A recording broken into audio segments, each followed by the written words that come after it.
आ रहा था कि उस गेट के पास, उस डोर के पास, उस दरवाजे के पास वो ही तीनों खड़े थे एंड उन्होंने वापस से वो ही सवाल पूछा कि तू पन मरशिल ना, मतलब तू भी मरने वाला है ना। लेकिन गाइस इस बार देवांश भागते हुए, उन तीनों को छोड़ते हुए वहां से भागा एंड अपने घर की ओर भागा। सीधा अपने घर के अंदर गया एंड जाके उसने करण, उसका जो बड़ा भाई था, उसको जाके ये सारी बातें बताई कि ये सारी चीजें हुई है भैया मेरे साथ, मैं क्या करूं। करण ने फिलहाल के लिए उसको थोड़ा सा शांत कराया, उसको बोला कि भाई तू थोड़ी देर के लिए सो जा, हम सुबह उठ के देखते कि क्या होगा यहाँ पे, थोड़ी देर के लिए सो जा। अगले ही दिन दोपहर और शाम के बीच में वो लोग एक मंदिर के पास गए, वहां पे पुजारी को ये सारी बातें बताई, लेकिन पुजारी ने भी कोई ऐसा एकदम डायरेक्ट चीजें कुछ ऐसी बताई नहीं कि ये सब चीज़ क्यों हुई है एंड हमें क्या करना चाहिए। बस वो लोग इतना ही कह रहे थे कि हनुमान चालीसा याद रखो, पूजा पाठ करो वगैरह वगैरह, ये सारी चीज़ें ही बोल रहे थे। कुछ भी ऐसा ढंग की चीज़ उनको नहीं मिल रही थी कि मैं अब ये चीज़ें निकालूं कैसे अपने दिमाग से। पूजा पाठ तो मैं कर लूंगा, लेकिन उसको डर था कि वही तीनों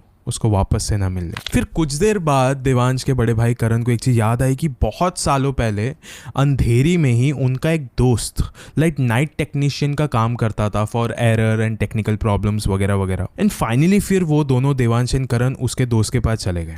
उसके दोस्त के पास जाने के बाद उन्होंने ये सारी बातें बताई कि ये सारी चीज़ें हुई हैं। उसके दोस्त का नाम सनी था बाय द वे।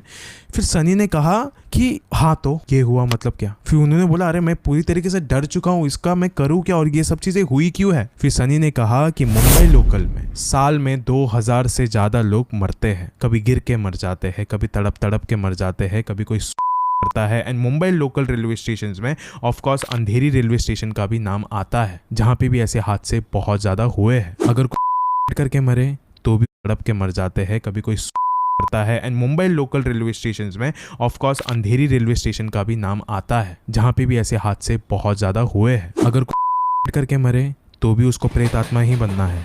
अगर कोई गलती से यहाँ पे कट के मरे उसको भी प्रेत आत्मा बनना है। किसी भी हालत में अगर किसी की भी रेलवे स्टेशन पे मौत होती है उसका एक प्रेत आत्मा बनना तो निश्चिंत है। फिर देवांश ने पूछा कि लेकिन वो तीन लोग कौन थे, उनका ये सब चीज़ों से क्या लेना देना। फिर सनी ने कहा ये सब मुझे नहीं पता है, मुझे बस इतना पता है कि रेलवे स्टेशन बहुत ही ज़्यादा हॉन्टेड होते हैं। एंड ये जो काले साए हैं ना, इनका तो काम ही ये है कि जब एक पूरा रेलवे स्टेशन या फिर एक पूरा इलाका जब सन्नाटे से भरा हुआ रहता है, अंधेरे से भरा हुआ रहता है, तब ये लोग बाहर निकलते हैं सन्नाटे में चीख चीख कर अपने मौत का मातम मनाने। उस दिन के बाद से देवांश का तो एक नियम सा ही बन गया था कि चाहे ऑफिस का कितना भी इंपॉर्टेंट काम हो, मैं 5 बजे से ज्यादा कहीं पे भी नहीं रुकने वाला हूँ, क्योंकि उसको उस दिन अपनी जान की कीमत समझ में आई कि आधी रात को अपने घर से बाहर रहना, एक अंधेरी से जगह पे रहना, इसका मतलब यही होता है कि हम आत्माओं के बसेरे के बीच में हैं, और आत्माओं के बसेरे के बीच में रहना